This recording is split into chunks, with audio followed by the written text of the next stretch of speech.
টুকরা বড় দামি,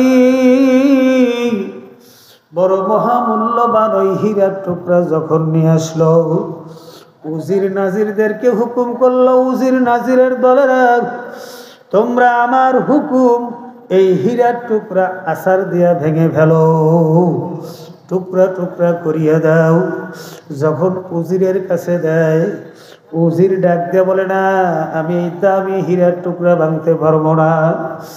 এরকম উজির নাজির দরবারের মধ্যে যত উজির নাজির চাকর বাকর ছিল, সবাইকে বলল, তোমরা হীরার টুকরা ভাঙো। কিন্তু একটা মানুষও হীরার টুকরা ভাঙলো না। উজির নাজির সকলের বক্তব্য, এই এত দামি টুকরা ভাঙলে এর কোনো মূল্য থাকবে না, কাজে এটা ভাঙা সম্ভব নয়। এমন সময় বাচ্চা ডাক দেয়া বলে, ও গরিব মূর্খ খাদেম, আমি বাচ্চার হুকুম, তুমি আমার এই হীরার টুকরা আসার দিয়া ভেঙে ফেলো। বাচ্চা যখনই হুকুম করছে, আর একটা মুহূর্ত দেরি করে নাই, ওই গরিব মূর্খ খাদেম হীরার টুকরা নিয়ে আসার মাইরা টুকরা টুকরা করিয়া ফেলাইল। এমন সময় আল্লাহু আকবার, বাদশাহ ধমকের সুরে ডাক দেয়া কয়, মূর্খ ও জাহিল, তুমি কি জানো এই হীরার টুকরার মূল্য কত? তুমি হীরার টুকরা আসার দ হুকুম করা মাত্রই ভেঙে টুকরা টুকরা করলা। এদিকে উজির নাজির হাসতেছে আর বলতেছে, হুজুর, এত মূর্খ গোলাম, এত মূর্খ খাদেম এ হীরার টুকরার মূল্য বুঝবে কি? এ তো হীরার টুকরার মূল্য বোঝার কোনো এলেম নাই। আমরা বুঝছি, এজন্য হীরার টুকরা ভাঙি নাই। এ কথা বলেন না, এ তো হীরার টুকরার মর্যাদা আমরা জানি, এজন্য আমরা হীরার টুকরা ভাঙি নাই। হুজুর, আপনি একটা মূর্খ খাদেম রে বলছেন, মূর্খ খাদেম আপনার হীরার টুকরা ভাঙিয়া ফেললো, ওর ভিতরে হীরার টুকরার কোনো বুঝ নাই। বাদশাহ তালে তাল মিলাইয়া বলতেছে, ও গরিব মূর্খরা, গোলাম, তোমাকে আমি হুকুম করা মাত্র তুমি এই দামি হীরার টুকরা ভাঙলা, আসলে তোমার মধ্যে বুঝ নাই। এইবার খাদেম মূর্খ ডাক দেয়া বলে, হুজুর, আমার মধ্যে আসলেও কোনো বুঝ নাই। হুজুর, আসলেও আমি মূর্খ, আসলেও আমি গোলামের ঘরের গোলাম, কিন্তু আমি একটা বিষয় ভালো করিয়া জানিয়া লইছি। হুজুর, আপনি কতটা বছর হলো আপনার দরবারে থাকি, দুনিয়ার দিক থেকে আপনি আমার মনিব, আমি হইলাম আপনার চাকর, আপনি হলেন আমার মনিব, আপনি হলেন আমার মালিক, আমি আপনার গোলাম। যখন আপনি আমাকে বললেন, ও গোলাম, তুমি হীরার টুকরা ভাঙিয়া ফেলো, তখন আমি চিন্তা করে দেখছি আমার মালিক আমাকে হীরার টুকরা ভাঙার কথা বলছে। আমার মালিকের হুকুম হইয়া গেল, আমার মালিকের অর্ডার হইয়া গেল, হীরার টুকরা ভাঙিয়া ফেলো। হুজুর, আমার এলেম নাই, কালাম নাই, তবে আমি চিন্তা করে দেখছি, আমি ভাবনা করিয়া দেখছি, এই হীরার টুকরা যত দামি হোক না কেন, তাম পৃথিবী মূল্য যদি এই হীরার টুকরার থাকে, তাতে আমার কিচ্ছু আসে যায় না। আমি চিন্তা করে দেখছি, এই হীরার টুকরার চাইতে আমার মালিকের হুকুম মান আমার কাছে বড় দামি। এই জোরে বলুন সুবহানাল্লাহ। এই হীরার টুকরা ভাঙার চাই, এই হীরার টুকরার চাইতে আমার মালিকের হুকুম মানা বেশি দামি আমার কাছে, কারণ বাদশাহ তো আমার মালিক, আমি তার দরবারের গোলাম, বিদায় এই হীরার টুকরার মূল্য আমার কাছে নাই, আমার কাছে বড় দামি আমার মালিকের হুকুম মানা। তখন বাদশা মুস্কি মুস্কি হাসার ডাক দেয়া কয়, ও শিক্ষিত উজির নাজিরের দলেরা, দেখো আমার মূর্খ গোলাম কি কয়, ওর কাছে মালিকের হুকুম মানা বড় দামি, এ মাওলা পাকের গোলামের দলেরা, আল্লাহ পাকের গোলামের দলেরা, বাবারে যারা আল্লাহ পাকের খাঁটি গোলাম, যারা আল্লাহ পাকের খাস গোলাম বাবা, তাদের কাছে কোনো ভয় নাই, তাদের কাছে কোনো ভীতি নাই বাবারে, তাদের কাছে সম্মানের মায়া নাই, তাদের কাছে ক্ষমতার মায়া নাই, কোনো কিছুর মায়া নাই। এই কাজ করলে আমার মাওলাই খুশি, এই কাজ করলে আমার মাওলা বেজার। এ জোরে বলুন কথা ঠিক কিনা বাবারে? মাওলার হুকুম মানার মধ্যে কত মজা, আর কত মজা। মাওলার জিকিরের মধ্যে কত মজা বাবারে, মাওলার হুকুম মানার মধ্যে কত মজা। কি যাত না বিষয় বুঝিবে সে কিসে, কবু আসি বিষয় ধ্বংসিনী জরে। বাবার যার মধ্যে বিষের জ্বালা ঢুকছে ওই লোকটাই তো বোঝে বিষের কত জ্বালা। যার মধ্যে বিষের জ্বালা ঢোকে নাই সে কোনো দিন বুঝতে পারে না। এ মুসলমান আমার বাবারা, আব্দুল্লাহ ইবনে মুবারক রহমাতুল্লাহ আলাইহি ইন্তেকালের পরে তার খাদেমের স্বপ্নে দেখায়। খাদেম ডাক দিয়ে বলে, হুজুর আমার মাওলা আপনার সাথে কি ব্যবহার করলো, আপনি কোথায় আছেন, কোন অবস্থায় আছেন? আব্দুল্লাহ ইবনে মুবারক রহমাতুল্লাহ আলাইহি বলে, ও খাদেম, আমার মাওলা আমার সাথে ভালো আচরণ করেছে, আমার মাওলা সম্মানিত জান্নাত আমাকে দান করেছেন, কিন্তু একটা কথা জানিয়ে রাখো খাদেম, আমার বাড়ির পার্শ্বে যে কামার ছিল ওই কামারের মর্যাদা আমার চাইতে অনেক বেশি। ওই কামারের শান মাওলা বাড়াইয়া দিছে। এমন সময় ঘুম ভাঙিয়া গেল, ওই খাদেম উঠা সকালবেলা রওনা করল। বাড়িতে যেয়ে তালাশ করে ওই কামারের বাড়িতে কে কে আছে।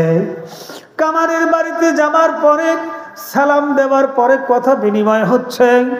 তার স্ত্রী যখন পর্দার আড়াল থেকে বলতেছে, আপনি কি জানতে চান, কেন আসছেন? বলতেছে, কামার জীবনে এমন কি আমল করেছে যে আমলের কারণে তার মর্যাদা আমার মাওলার কাছে অনেক বেশি, আর অনেক বেশি। আব্দুল্লাহ ইবনে মুবারকের চাইতেও বেশি দাম বাড়িয়ে গেছে।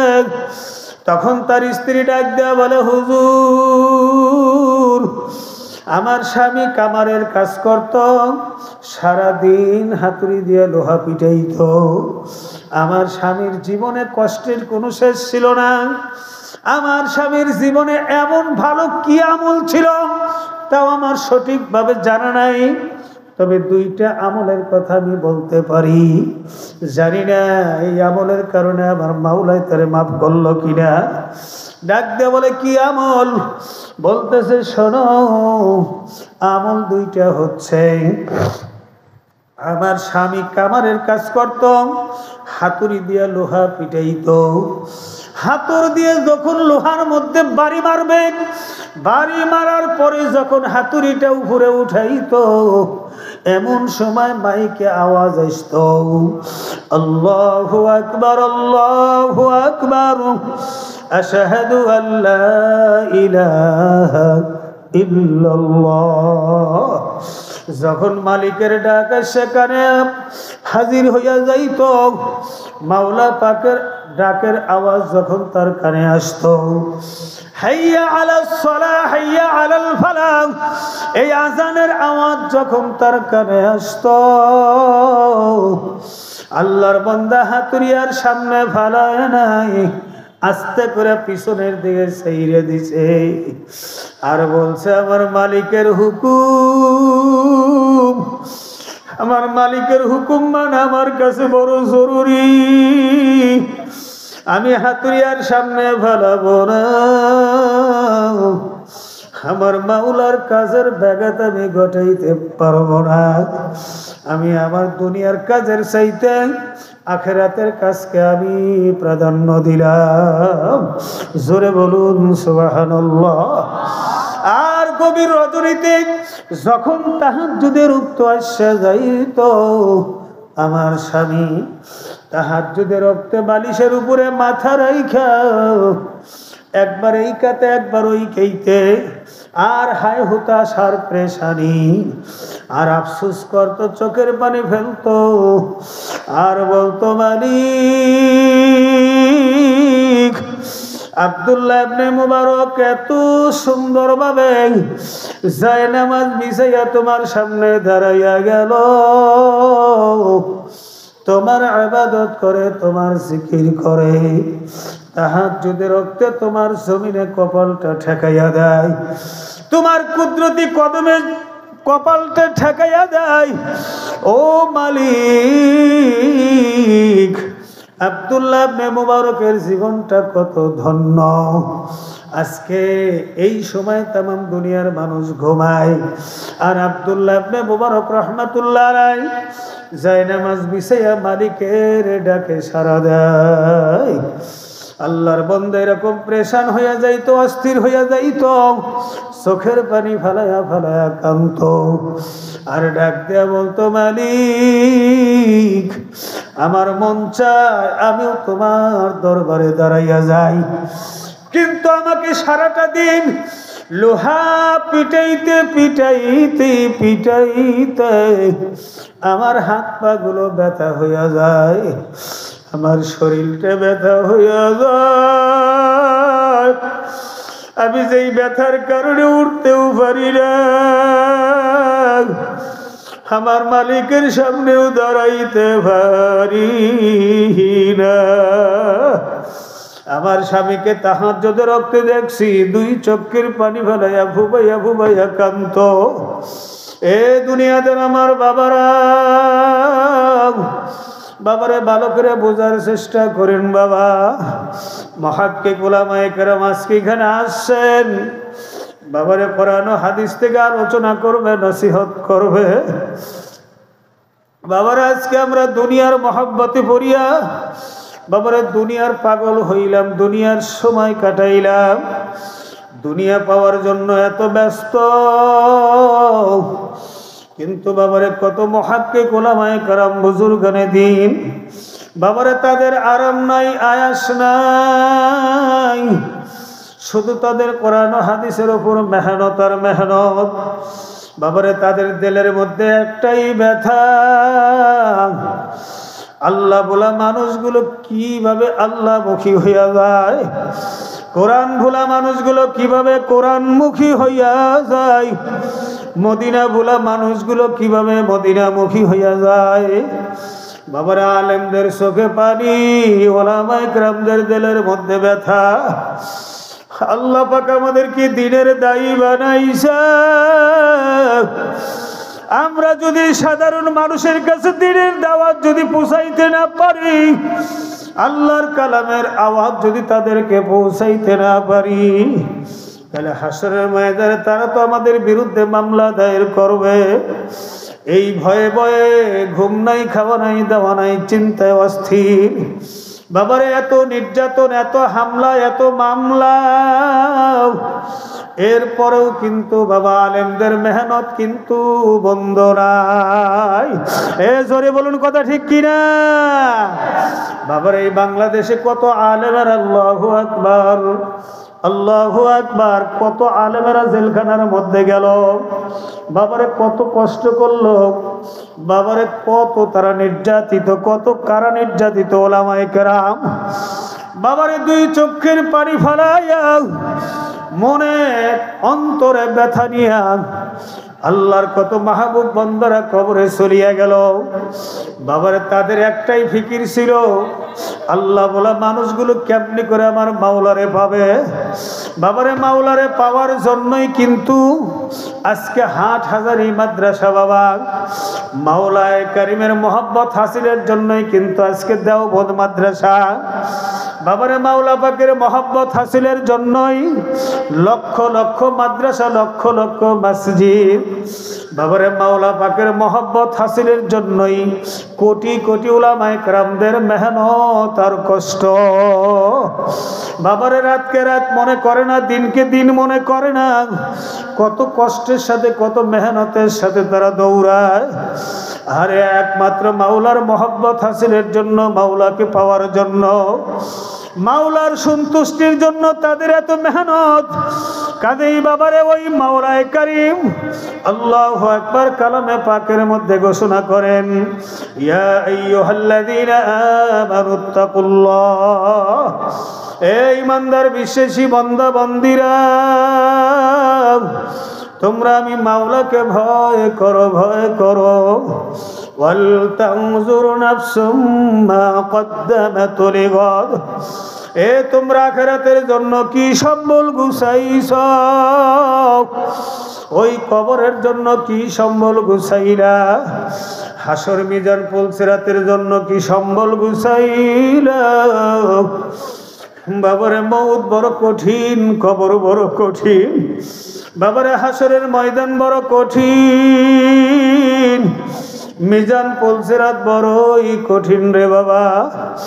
এজন্য দাদা হুজুর রহমাতুল্লাহ আলাই, সৈয়দ ইসহাক সাহেব রহমাতুল্লাহ আলাই হুজরাখানার বারিন্দায় বইয়া বইয়া ওই মাঝে মধ্যে খুব প্রেশানির সাথে কবরস্থানের দিকে তাকাইয়া দুই চোখের পানি ছেড়ে দিয়ে কাঁদছে আর বলছে, ওরে আমার মাবুদুরে,